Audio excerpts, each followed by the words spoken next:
ಎಲ್ಲರಿಗೂ ನಮಸ್ಕಾರ ಸ್ನೇಹಿತರೆ. ತಮಗೂ ಹಾಗೂ ತಮ್ಮ ಕುಟುಂಬದವರೆಲ್ಲರಿಗೂ ಅಕ್ಷಯ ತೃತೀಯದ ಶುಭಾಶಯಗಳು. ಪ್ರತಿ ವರ್ಷ ವೈಶಾಖ ಮಾಸದ ಶುಕ್ಲ ಪಕ್ಷ ತೃತೀಯ ತಿಥಿಯಂದು ಅಕ್ಷಯ ತೃತೀಯ ಆಚರಿಸಲಾಗುತ್ತದೆ. ಈ ವರ್ಷ ಅಂದ್ರೆ 2025ರಲ್ಲಿ ಅಕ್ಷಯ ತೃತೀಯ ಏಪ್ರಿಲ್ 30ಕ್ಕೆ ಬಂದಿದೆ. ಸಂಪತ್ತಿನ ಅಧಿದೇವತೆ ಲಕ್ಷ್ಮಿಯನ್ನ ಮೆಚ್ಚಿಸಲು ಈ ದಿನ ಚಿನ್ನ ಮತ್ತು ಬೆಳ್ಳಿ ಆಭರಣಗಳನ್ನ ಖರೀದಿಸುವುದು ವಾಡಿಕೆ. ಚಿನ್ನ ಬೆಳ್ಳಿ ಖರೀದಿಸುವುದರಿಂದ ಮನೆಗೆ ಸಂಪತ್ತು ಮತ್ತು ಸಮೃದ್ಧಿ ಬರುತ್ತದೆ ಎಂದು ಹಲವರು ನಂಬುತ್ತಾರೆ. ಅಕ್ಷಯ ತೃತೀಯ ಹಿಂದೂಗಳಾದ ನಾವು ನಮ್ಮ ಪಾಲಿಗೆ ಅತ್ಯಂತ ಮಂಗಳಕರವಾದ ಸುದಿನ. ವೈಶಾಖ ಮಾಸದ ಶುಕ್ಲ ಪಕ್ಷದ 3ನೇ ದಿನವನ್ನೇ ಅಕ್ಷಯ ತೃತೀಯ ಎಂದು ಕರೆಯಲಾಗುತ್ತದೆ. ಸಂಪತ್ತಿನ ಅಧಿದೇವತೆ ಮಹಾಲಕ್ಷ್ಮಿ ದೇವಿಯ ಆರಾಧನೆಗೆ ಬಹು ವಿಶೇಷವಾದ ಸುದಿನವಿದು. ಈ ದಿನ ಒಳ್ಳೆಯ ಕೆಲಸ ಕಾರ್ಯಗಳನ್ನ ಮಾಡಲು ಪಂಚಾಂಗವನ್ನ ನೋಡುವ ಅವಶ್ಯಕತೆ ಇರುವುದಿಲ್ಲ. ಅಕ್ಷಯ ತೃತೀಯದ ಸುದಿನ ಯಾವುದಾದರೂ ಒಳ್ಳೆಯ ಕಾರ್ಯವನ್ನ ಮಾಡಿದ್ರೆ ಅಕ್ಷಯವಾದ ಪುಣ್ಯ ಪ್ರಾಪ್ತಿಯಾಗುತ್ತದೆ. ಅಕ್ಷಯ ತೃತೀಯದ ದಿನ ಹೆಚ್ಚು ಮೌಲ್ಯವುಳ್ಳಂತಹ ವಸ್ತುವನ್ನ ಖರೀದಿ ಮಾಡಿ ಮನೆಗೆ ತಂದ್ರೆ ಆ ವಸ್ತು ಮನೆಯಲ್ಲಿ ಅಕ್ಷಯವಾಗುತ್ತದೆ ಎಂಬ ಪ್ರತೀತಿ ಇದೆ. ಅಕ್ಷಯ ತೃತೀಯ ಎಂದಕ್ಷಣ ತಟ್ಟನೆ ನೆನಪಾಗುವುದೇ ಚಿನ್ನ.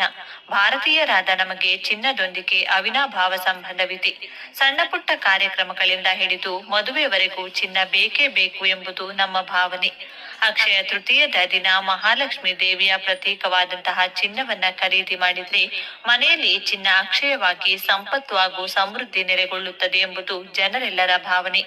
ಆದರೆ ಪ್ರಸ್ತುತ ಕಾಲಘಟ್ಟದಲ್ಲಿ ಚಿನ್ನದ ಬೆಲೆ ಗಗನಕ್ಕೇರಿದೆ. ನಮ್ಮಂತಹ ಮಧ್ಯಮ ವರ್ಗದ ಜನರಿಗೆಲ್ಲ 1 ಗ್ರಾಂ ಚಿನ್ನವನ್ನ ಖರೀದಿ ಮಾಡಲು ಸಹ ಯೋಚನೆ ಮಾಡಬೇಕಾದಂತಹ ಪರಿಸ್ಥಿತಿ ಎದುರಾಗಿದೆ. ಅಕ್ಷಯ ತೃತೀಯದ ದಿನದಂದು ಸಾಲ ಸೂಲ ಮಾಡಿ ಚಿನ್ನವನ್ನ ಖರೀದಿಸಿ ತೊಂದರೆಗೆ ಸಿಲುಕಬೇಕಾದ ಅಗತ್ಯವಿಲ್ಲ. ಆದರೆ ಅಕ್ಷಯ ತೃತೀಯದ ದಿನ ಚಿನ್ನಕ್ಕೆ ಬದಲಾಗಿ ನಾವೀಗ ಈಗ ಹೇಳುವಂತಹ ಕೆಲವು ವಸ್ತುಗಳನ್ನ ಖರೀದಿ ಮಾಡಿ ಮನೆಗೆ ತಂದರೂ ಸಹ ಸಂಪತ್ತು ವೃದ್ಧಿಯಾಗುತ್ತದೆ. ಈ ವಸ್ತುಗಳನ್ನ ಖರೀದಿಸುವುದು ಚಿನ್ನವನ್ನ ತಂದಷ್ಟೇ ಫಲಪ್ರದ ಎಂದು ಶಾಸ್ತ್ರಗಳು ಉಲ್ಲೇಖಿಸುತ್ತವೆ.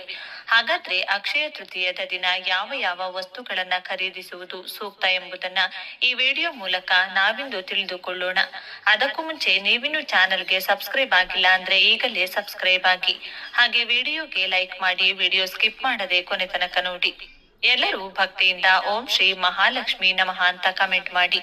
ಹಿಂದೂ ಕ್ಯಾಲೆಂಡರ್ ಪ್ರಕಾರ ತೃತೀಯ ತಿಥಿ 2025ರ ಏಪ್ರಿಲ್ 29ರಂದು ಸಂಜೆ 5:31ಕ್ಕೆ ಪ್ರಾರಂಭವಾಗುತ್ತದೆ.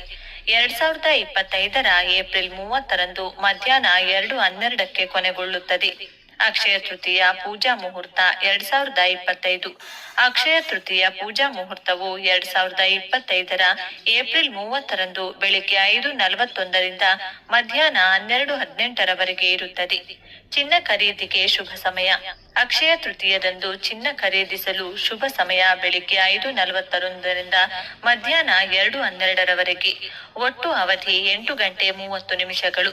ಅಕ್ಷಯ ತೃತೀಯದಂದು ಚಿನ್ನ ಖರೀದಿಸಲು ಶುಭ ಮುಹೂರ್ತ ಬೆಳಿಗ್ಗೆ 10:39ರಿಂದ ಮಧ್ಯಾಹ್ನ 12:18ರವರೆಗೆ ಇರುತ್ತೆ. ಅಕ್ಷಯ ತೃತೀಯದ ದಿನ ಚಿನ್ನಕ್ಕೆ ಬದಲಾಗಿ ನಾವೀಗ ಹೇಳುವಂತಹ ಕೆಲವು ವಸ್ತುಗಳನ್ನ ಖರೀದಿ ಮಾಡಿ ಮನೆಗೆ ತಂದ್ರೂ ಸಹ ಸಂಪತ್ತು ವೃದ್ಧಿಯಾಗುತ್ತೆ. ಈ ವಸ್ತುಗಳನ್ನ ಖರೀದಿಸುವುದು ಚಿನ್ನವನ್ನ ತಂದಷ್ಟೇ ಫಲಪ್ರದ ಎಂದು ಶಾಸ್ತ್ರಗಳು ಹೇಳುತ್ತವೆ. ಗೋವಿನ ವಿಗ್ರಹ. ಮಹಾಲಕ್ಷ್ಮಿ ದೇವಿಗೆ ಗೋವೆಂದರೆ ಬಹಳ ಪ್ರೀತಿ. ಹಾಗಾಗಿ ಅಕ್ಷಯ ತೃತೀಯದ ದಿನದಂದು ಬೆಳ್ಳಿ ಅಥವಾ ಲೋಹದಿಂದ ಮಾಡಿದಂತ ಗೋವಿನ ವಿಗ್ರಹವನ್ನ ಖರೀದಿಸಿ ಮನೆಗೆ ತಂದು ಆನಂತರ ಅದನ್ನ ಮಹಾಲಕ್ಷ್ಮಿ ದೇವಿಯ ಪಾದದ ಬಳಿ ಇಟ್ಟು ಪೂಜಿಸತಕ್ಕದ್ದು.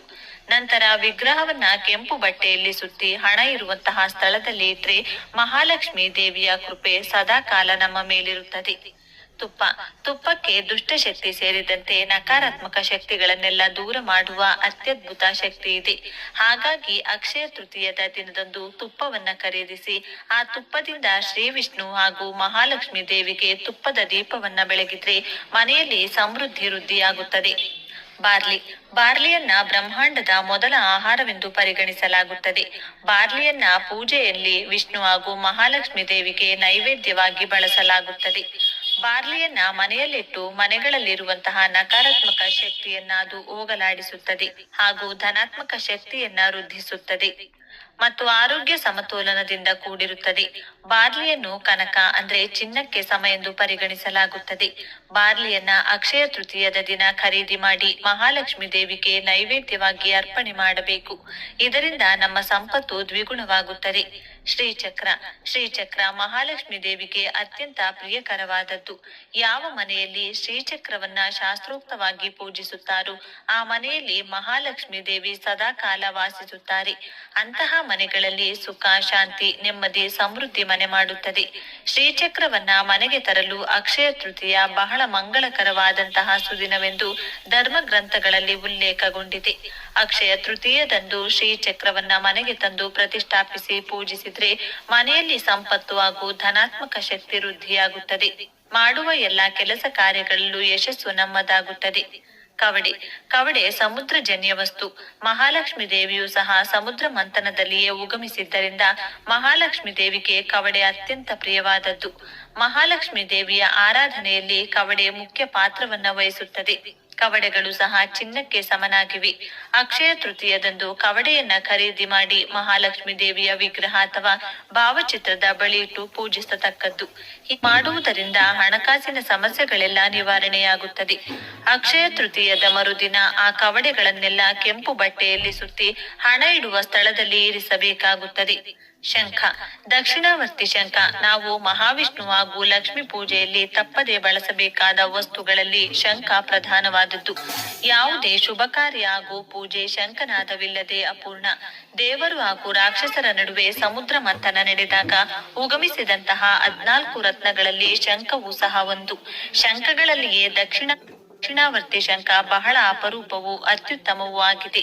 ದಕ್ಷಿಣಾವರ್ತಿ ಶಂಖದ ಮುಖ ಎಡಭಾಗದಲ್ಲಿರುತ್ತದೆ.